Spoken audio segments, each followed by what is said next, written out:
Hello, and welcome to Shortcut Up CNC. Today I went over my miner pulled box gadget and I found a few things that needed to be added. So I'll be putting out a new version here after I get this video done and post it on my YouTube channel. Let's get looking at the changes I've made. It used to have B bit, no tool selected, and the pick button. Now it's got 90-degree bit, and down here we have a 1/4 inch end mill. These are tools you can start with. These are the tools that have already proven smooth miters at these thicknesses here. Anything outside of this, you'll need to either make adjustment in your tool depth for cutting the miter or the tool offset step or both in order to get a smooth miter. In other words, what I'm saying is if you happen to use a 4.375 thickness, which is just under a 1/2 inch, you have to make some adjustments. Same thing, anything outside of 1 inch, you're probably going to have to make adjustments. And it can be done. It just takes a little time and effort. I have got the gadget to where it works within this range and it gives nice smooth miters. So here we have a 12 by 12 box with 4-inch sides all around. And it's also got a checkbox that if you don't want to do any tool pathing, you just want to take a look at the vectors that's drawn. If you want to use the tools, you go ahead and select the tools. A 90-degree V-bit, 1/2 inch cutting height or cutting depth is one of the best to use for this. And let's use a 1/4 inch end mill. I use a flat end mill for cutting.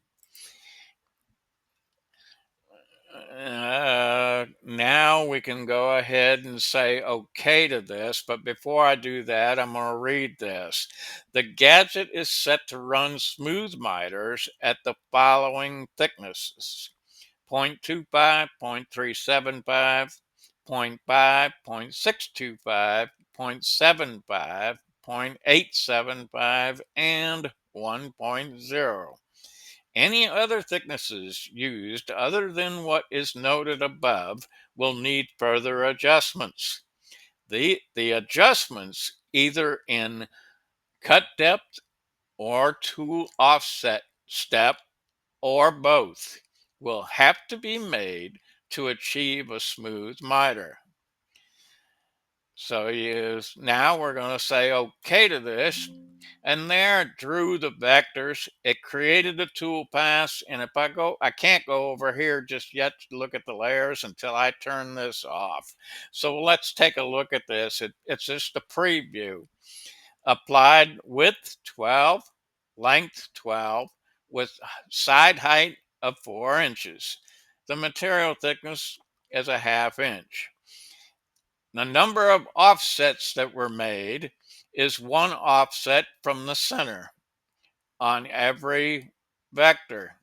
One offset off the center there, one off the center there, and so on, all the way around, either in the left or the right side of the center vector.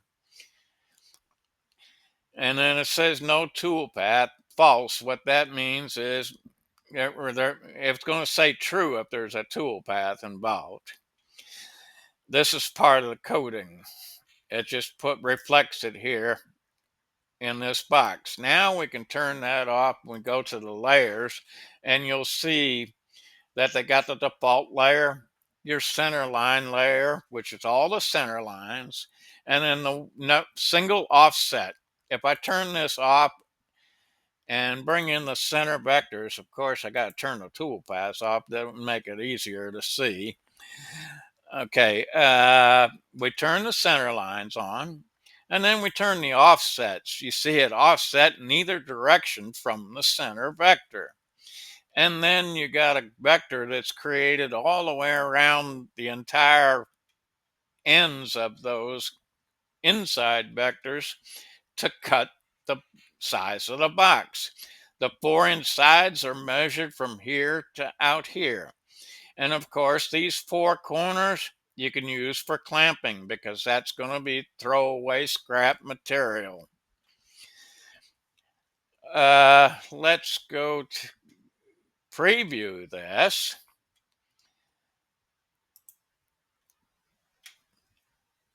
And this was for 1/2 inch material. And we had 1/4 inch offsets.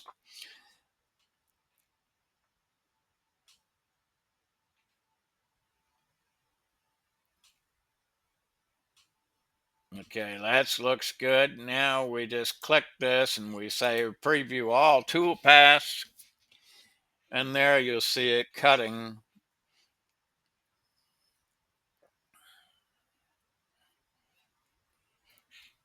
And you really don't have to worry about the depths because the depths are already set in the programming for those particular thicknesses of the material.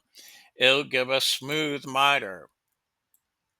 In this particular case, you can see, let's turn off or get rid of the excess material, and you can see nice smooth miters are created on this in both directions. So there you see a miter being created. If I change to a different thickness within the range that's used for the gadget to give smooth miters, let's say we bring this up to 875, and it's always a center of the material for the XY datum. I particularly use the material surface. You may have to use the machine bed and maybe make some adjustments. Oh, and there's one other thing I just recalled to my mind is that the miter, it doesn't go cut through on that first center line. It actually leaves 15 thousandths material so that when you fold it, it doesn't have a cut. It has like a bend or a crease around the corner there. Now, if you don't like it that way, you can change the depth. Of course, you got to make sure that you change the other settings in the same direction on depth, or else you not have a smooth miter. It'll have a 15 thousandths change in each one of the depths. Okay, so we're now using 875. I'm going to bring the gadget back into play. Excuse me. And here's the offset. And what that offset is, it's the offset from the center line vector outwards in either direction. Now I'm going to change the box up a little bit. Let's make it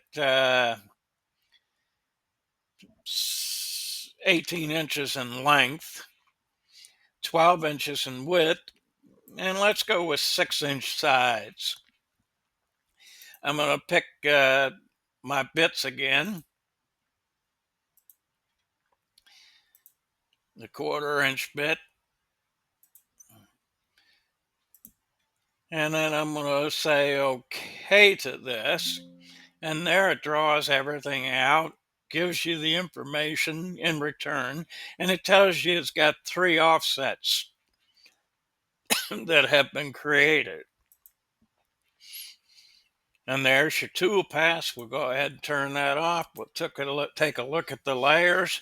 There we have the 3 offsets from the center line vector. 1, 2, 3 in that direction and in the other direction. Now we'll go ahead and open this up to the simulation. In fact, let me go back to that 2D view. Aha! So our material board's not enough for that. So we got to change the material size first before I run any tool paths. So we're going to close that, go to the design. Right now I got a 24 by 24 board. Let's change it to, on the y-axis, we're going to change it to 36.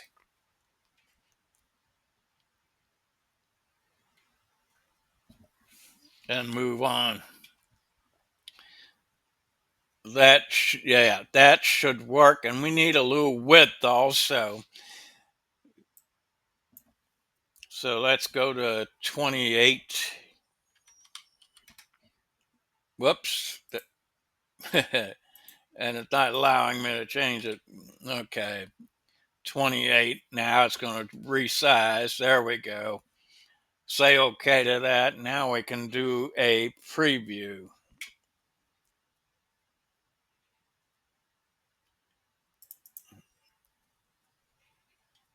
Preview all toolpaths. And there it's drawing out the size box